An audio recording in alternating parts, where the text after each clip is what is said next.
Do I wait for my ex or move on? Should I stay or should I just go straight into no contact? And why your ex won't come back if you're waiting. That's the subject for today. And before we get too deep into it, I just want you to ponder this question or this theoretical scenario. If you go for a job interview and they say, hey, you're a great candidate, but you're just not for us. If something else comes up, we'll give you a call. Are you going to wait around for them, or will you just move on to the next interview hoping you do better next time? So whilst you're pondering that, I'm going to say, hey, this is Nick from The Love Fix. How you doing? Welcome back to the channel. If today's video is not enough for you, you know what you can do. My email's below in the description. You can email me at thelovefix20@gmail.com. And please, please, please, please, if you do like the channel, if you do like the content, you would really help me out if you hit like and hit subscribe. It does greatly help. It gets the content pushed out to more people. Without further ado, let's get straight into it. So essentially, your ex has said to you, hey, you were a great candidate and I loved working with you, but you're no longer suitable for my needs. You're now surplus to requirements, but if something new comes up and I need you, I'll give you a call. That's essentially what they are doing by breaking up with you. And as the person who's being broken up with, as the dumpee, what you're hearing, so you're telling me there's still a chance. Excuse my very poor American accent there, I don't know why I did that. The fact is, they're keeping you as a backup option.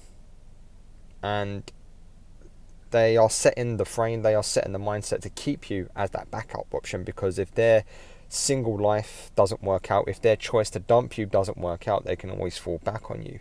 And so that's the analogy of the company saying you're not a good candidate for them right now. Now, guys, look, I've worked in the corporate world all of my career. I have a day job. I started off moving boxes around when I was younger. I've been a facilities coordinator. I've been an events manager. I've been a team manager, and I've worked my way through up to project management, which is what I do now during the day. And what I can tell you is that you hear this kind of bullshit all the time. It's like, look, don't call us, we'll call you kind of thing. And that's the attitude you need to have with your ex, is don't reach out to them and don't wait for them to reach out. If I've done interviews in the past, and guys, you will go on many, many interviews, and a lot of them will say, hey, look, we found someone with more experience. We just like someone better than you. You don't take it personally. You move on to the next company and you do the interview. That's it. So why you waiting around will prevent your ex from coming back? Well, it's all about mindset. I've been speaking a lot about this recently. It's all about mindset. And if you do wait around for them, what's going to happen if they do reach out? What's going to happen? You're going to be so thirsty that they've reached out. You're going to jump all over it, and you're going to come off needy, desperate, possessive, jealous, whatever it is. You're going to be very, shall we say, you're going to be very eager to get them back. Where if you go away, you work on yourself and you get to a point where you can take it or leave it, you'll be in a far better position, because your ex will then realise, well, oh, hold up, they've kind of made a lot of progress without me. I might lose them here. So you're now giving your ex a consequence. You're giving your ex something to lose.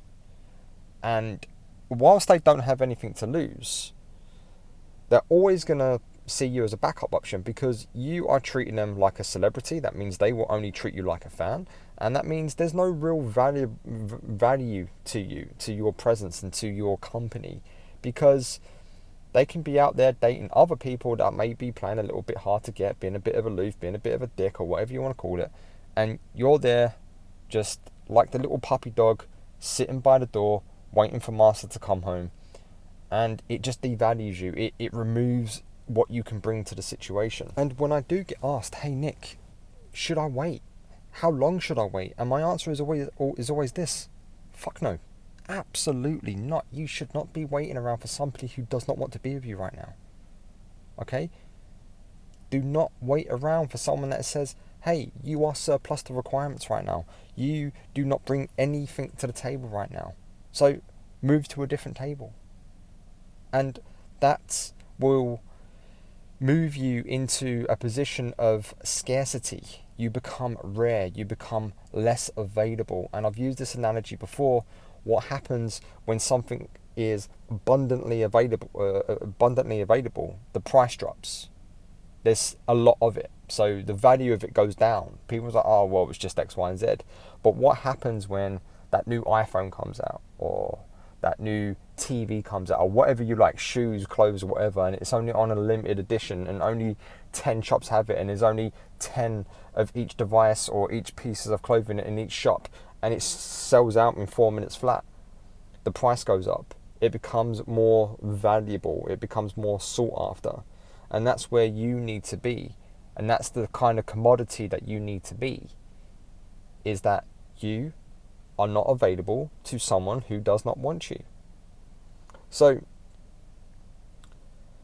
do I wait or do I move on? Guys, you move on regardless. You start the process. I'm not saying that you're going to move on straight away. No, it is a long process, but you need to start the journey. At least start the journey of moving on. And that journey starts with no contact. That journey starts with putting boundaries in place with your ex and saying, hey, I am no longer available to you because I know my worth, I know my value, and you can go away and do whatever you're going to do. And if you want to call me, I'll answer the phone. But I will decide if I allow you back in. I will decide if you are now good enough for me. That's what I will decide. And my hope for you is that if that situation does come up, that you would have done so much work on yourself, you have become so much more aware of you and your emotions and what you bring to the world, that you will actually start seeing your ex for what they actually are. They're an imperfect being living on an average planet, circling an average star, to quote Stephen Hawking. That is average to most other people. Okay, so taking them down from the pedestal and moving on will give you the best chance of a reconciliation. But not only that, it will absolutely help get you back. Either way, you win. They don't come back, fuck them. You move on to bigger and better things. You show them what you can do. And guys, I am living proof of this. I am living like over 2 years now since that breakup was nasty. And not nasty, but it was very difficult. Since then, okay, I've built a YouTube channel. I'm building a side business by coaching you guys. I've done better at work, adventures. I'm about to buy a second house. I'm seeing a very beautiful woman who's now my girlfriend, who I'm in a new relationship. I've met new people. I've been on new adventures. I've taken up new hobbies, and I'm still doing all that stuff. My life, even though I lost quite a lot, I have gained so much more. And it's all because I decided from day one to start the move on process. And yeah, it took me 2 years to get to a point and say, hey, I did it. I didn't reach out to my ex. I took her down from the pedestal. I accepted the situation for what it was. It was a breakup. It sucked. It hurts. But the world moves on. The universe moves on. And you think about it, guys. It's a cliche saying to say that life is short, and let me put it into these terms to show you how short life is. The universe is over 13 billion years old, and if you're lucky, you will occupy 80 to 100 years of that time. That is milliseconds in the eyes of the universe. Milliseconds. It's literally a blink of an eye. Okay? Do not waste it on someone who does not want you around anymore. Do not waste that finite resource that we call life, because guys, it can be snuffed out at any second. And it's easy for me to say I'm just a random guy on the internet, on YouTube, just speaking into my hands-free iPhone headset right now, because I don't do anything fancy on here. I don't use fancy microphones or anything like that. I've got a very cheap setup. It's normally on my phone, and I do a bit of thumbnail work on my iPad. That's about it. And therefore, it's easy for me to say. It's easy for me to say, hey, do X, Y, and Z. Just go and do this, no matter how you feel. And I know how most of you feel right now. You feel lost. You feel empty. What do I do with myself? Your anxiety is at 200%, and I get that, guys. I've been there, and actually I've had anxiety problems my whole life, and I've had to do lots of therapy to get on top of that. And it's... What I'm trying to say is that I'm not trying to take away from how you feel. What I'm trying to tell you is that don't waste too much time in that place, because you've literally got a blink of an eye. So do not waste it on someone who does not want your attention. Do not be the person, do not be the go-to person for the person you can't go to. Do not waste your time, because your most valuable commodity is your time, because we have so little of it. It is like gold dust, or some other valuable mineral that might be even more rare than gold. It's that important. So, to sum up, do I wait? Do I move on? Should I stay? Should I go? Do I go straight into no contact? And the answer is always this, guys. You always choose you. You always choose to say, hey, if you don't want me, that's okay. I don't agree and it sucks, it's going to hurt. It's okay. I will be fine without you, and I will go and build a new world for myself. And that literally is the best way to get them to come back, because they will see how much you've leveled up and how attractive you've become. And if they don't come back, you will find someone even better, because that person will see how attractive that you are and what you're bringing to the table, and how great you are, funny you are, smart you are, interesting you are, fun that you are, and they accept all of you. And always remember, guys, if someone doesn't love all of you, then they do not love you. They love an idea of you, an expectation of you, the Disney fantasy that they've built up in their head of you, and that is something you can never live up to.